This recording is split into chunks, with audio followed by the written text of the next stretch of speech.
Hey, this is GhostDad for Pro Audio Star, and I just did a routine using the DJC.4. It's a new controller from Stanton. It's great for a DJ who's just starting out, or maybe a more advanced DJ who wants a portable all-in-one solution. This has the sound card built right in, so it's everything you need to get DJing right out of the box. It even comes with its own custom version of Virtual DJ 7 LE that's custom mapped to every MIDI control and even has its own custom skin, so you can see right on the screen all the controls you're grabbing a hold of.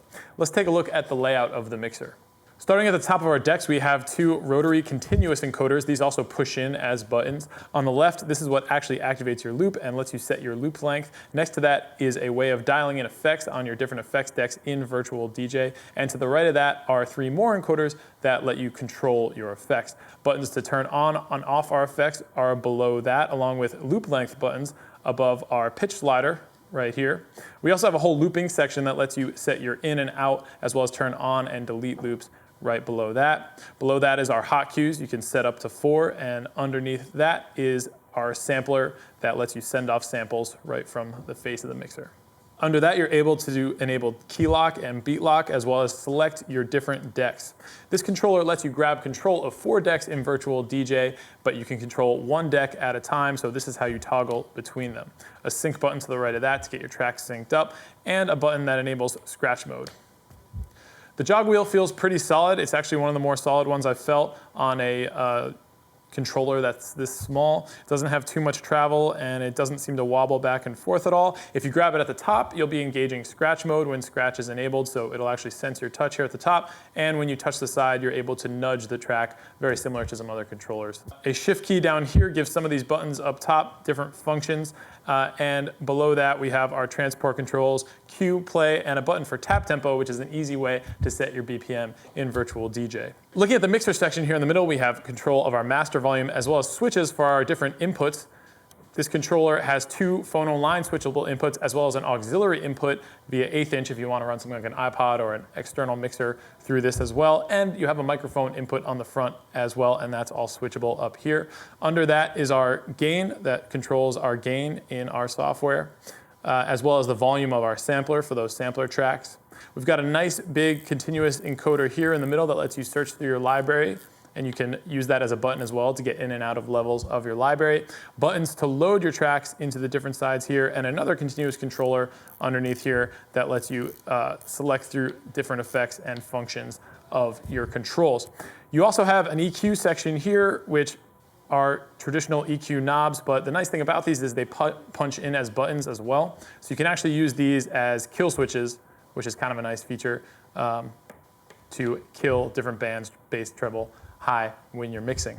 Faders below here, they feel pretty nice, have like a little bit of resistance to them, and a crossfader here in the middle, which is very responsive. It worked great in Virtual DJ. A cool thing about it is it's completely replaceable. You see these screws here on the sides, means that it's replaceable, possibly upgradable down the road if you want to get a better crossfader, and that's a nice touch as well. At the bottom below the jog wheel is our transport controls. You've got cue and play, as well as a tap tempo button. This lets you set tap tempo easily in Virtual DJ, but if you're mapping it in Virtual DJ Pro or Tractor, I'm sure you could map that to a different control as well, maybe a cue play feature or something else you might want to use. On the sides of our crossfader are 2 toggles. They enable crossfader link mode and smart fade mode. These are 2 functions in Virtual DJ that actually change the function of your crossfader and tie it to a video set if that's what you're playing.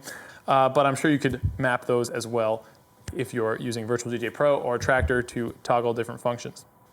We've got pitch slider on the deck as well, along with a pitch bend button. So if you don't want to use the slider or nudge, you can use actually a button to get your tracks lined up if they're not perfectly in time. A unique feature of the C4 is fader effects control. When enabled, it actually changes the function of your volume fader to control the effects that you have enabled in your effects deck. Looking at the front of the DJC4, we have a 1/4 inch input for our mic, along with mic level and on-off switch, and control of touch sensitivity of those jog wheels at the top. This is going to control how sensitive they are to your touch when you're engaging scratch mode. You set that right here as well. Crossfader curve is set here on the front as well if you want a tight scratching crossfader or a smoother transitional one. And controls for our headphone mix. You can hear either the cue or the master here, along with our headphone level. An 1/8 inch and a 1/4 inch out for your headphones are found here as well. Back of the DJC4, our USB port is right here. The C4 is bus powered, so you can plug it right into your computer and turn it on, which is really convenient. Our power switch is here, and you can still bus it off a 6-volt adapter if you want peace of mind that you're powered at all times. We've got master out, both balanced and unbalanced, so you've got your quarter and RCA depending on what you have at the venue or at home. Here are our 2 RCA inputs, which are switchable phono line. That's great if you want to integrate CDJs or turntables into your setup. And we also can switch the input 1 from PC to throughput. This takes our analog input 1 and passes it straight through to the master, so you're not sending it through your software. That's convenient if you've got maybe a whole other rig you want to run through this, or just a signal you want to run dry straight to the master. An aux input is to the right of that, so you can run an 1/8 inch in, maybe if you've got that iPod or some sort of backup audio system. Really convenient input right there, and our gain for that input is set on the back here as well. I'll go through some of the controls I took advantage of when I was working out a short routine on the DJC4. Looping was definitely one of them. It was really easy to get in and out of loops with this looping section and just turn them on and off. It remembered what I had my loop length set to. So when I had a beat playing, as soon as I hit loop on, it got me into that loop. Hitting the delete button will get me right out of that loop and forget about it right away, but it's always there, so it's kind of easy to take advantage of, which is nice. The effects were another thing I used. I was able to choose the effect I wanted to be on. I use the beat grid a lot. The other thing about this version of Virtual DJ is it gives you 3 effects decks in a row, which is nice. You can actually combine effects. I think I was combining doubler and flanger, as well as a beat grid, which is a really cool effect. So if I call up the doubler, flip and double effect here. So there's the beat grid, which does that really cool beat grid effect, which I think Virtual DJ does pretty well. And then flip and double is another way of like kind of creating a doubles effect, like kind of old hip hop DJs used to do. Or doubler is kind of an effect that hip hop DJs would use, kind of setting one record off in time so that you could create a double phasing effect between the 2 songs, but you can do that actually right here on the effect. So I was chopping up beats on the fly in that routine a little bit using those 2 effects as well. I was also trying to mix on 3, sometimes 4 decks at once, so switching between the decks I found really easy, and the way that the song you have queued into that deck actually pops up at the top of the software was really convenient for kind of keeping track on which deck I was kind of looking at the time. Loading songs into the decks was easy. I was able to grab this big knob here in the middle, find the song I wanted, load it up. When you select between your decks, Virtual DJ actually switches the position of those songs on the face of the software, so I was able to sort of glance over and see which song I was taking control of. I also used the sync feature, which let me automatically sync songs. This just gave me more time to play around with the beat matching, the looping, the effects. I was also using the EQ knobs, but not in the traditional sense. I really like that when you push them in, they create a kill switch.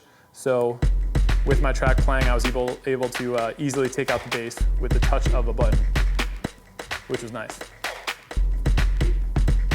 Cue and play were great. They're pretty precise. So I can like drum in a song if I wanted to. Once I hit cue, I can then toggle play and it'll keep playing.